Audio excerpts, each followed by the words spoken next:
Issue 18, Stormbringer magazine. Just how cunning are the cunning crew?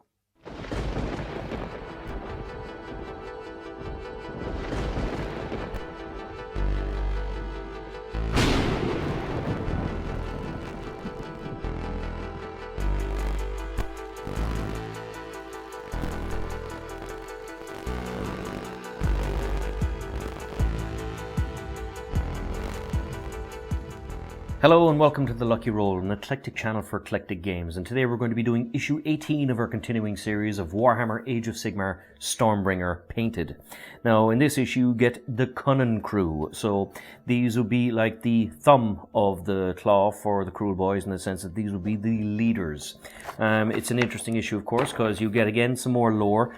So it goes into the Storm Hosts and the Stormcast Eternals a little bit more, but of course the poster boys would be the standard Hammers of Sigmar in their gold and blue. But there's actually many variations of the Stormcast Eternals. So you would have the Anvils of the Heldenhammer, which are grim warriors who wield the power of death. So they were forged from the souls of the already dead, claimed by Sigmar themselves, and bear an aura of deathly grandeur. You have the Hollowed Knights, which are basically the Zealots. So they're all about faith. You have, of course, the Celestial Vindicators, which are basically the angry boys. So they're upset pretty much all the time. And you have the Astral Temples, the Astral Templars, who are basically, they be warriors taken from the mortal realm of Gur, which is basically a place or mortal realm full of mad beasts and kind of monsters. So you have here, of course, a little bit of the savage history of Gur, which talks about that even Chaos in the old days couldn't tame the mortal realm of Gur because there was just too much there ready to eat and tear anything apart. So you, of course, have the Beast Keeps, which were, during the Age of Chaos, Archon and his legion of warriors attempted to tame and control Gur. But the Oruks of the Ironjaws clans resisted any attempt to control, not to mention that the actual realm itself would have resisted it. And you have the rise of Gordrak here as well, which is supposed to have emerged into being from an enormous fist-shaped crater in Gur. You have here, of course, the Cunning crew, which are the minis, that are the lads who came with the series.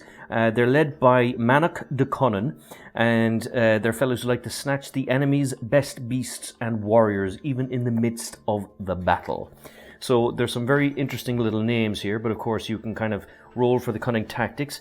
The How to Build guide is not as mad-sized as you think. They're very easy models to put together, even though that they look very well. You have the How to Paint guide, of course. And you have, of course, the War Scroll tutorials, which are here for Manok the Cunning and the Cunning crew.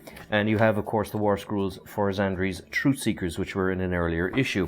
You also have, of course, the actual mission, which is the Battle of Wits.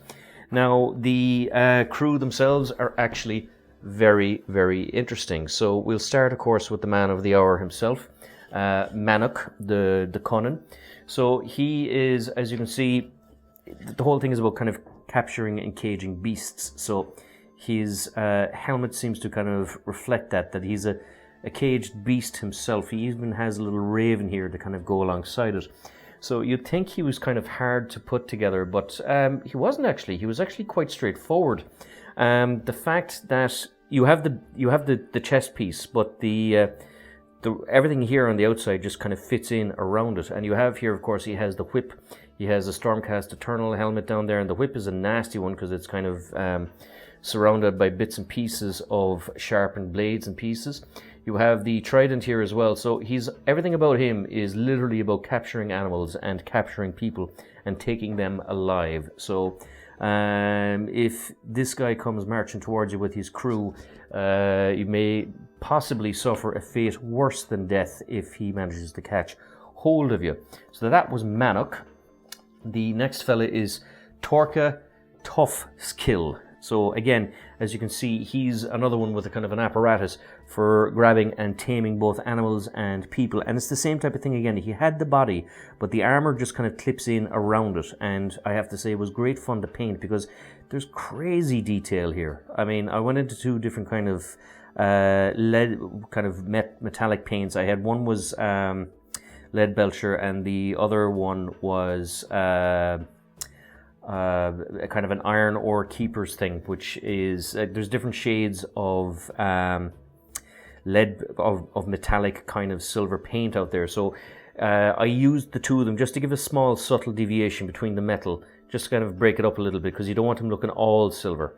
But again, as you can see, he has this big huge apparatus. He was easy to put together, and the base again is kind of colored as well. So these are really nice kind of leadership little models. The next guy is called Crookgrin, who's kind of I think he's kind of the paymaster for them all, because he doesn't have a metallic hood like the rest of the Hobgratslitters. He has a kind of a leather mask, and he is adorned here with all the sacks of money, as you can see. So he is essentially the kind of the paymaster for them. He even has tons of little bits of gold around his neck, and even here on the ground that you can paint, he has coins. He's so much money on him that money is literally falling out of his pocket. But Crookgrin is the name of this guy. You've this guy called Gicket, which is basically he just puts his shackle on prospective captives. So as you can see here, even has nails that clip into your neck as soon as the collar goes around you. So he's not a very nice guy, and you have a big ball attached to the end of it as well. So because he's a tiny little grot, he's probably a fast, nimbly little fecker, and will just have this thing snapped around your neck without you even realizing it. And the final character, of course, and I love his name, is just Shank. You know, it's literally the worst thing you can do to another person in prison is just shank them. It's the most punitive, petty, sneaky, underhanded type of thing. And that's what this guy is. His name is just Shank. And I don't know why he's called Shank when he doesn't have a blade, but he does have a net. So, but nevertheless, these were fun to paint and fun to put together. I like these issues where the Cruel Boys have a little bit of character that come in.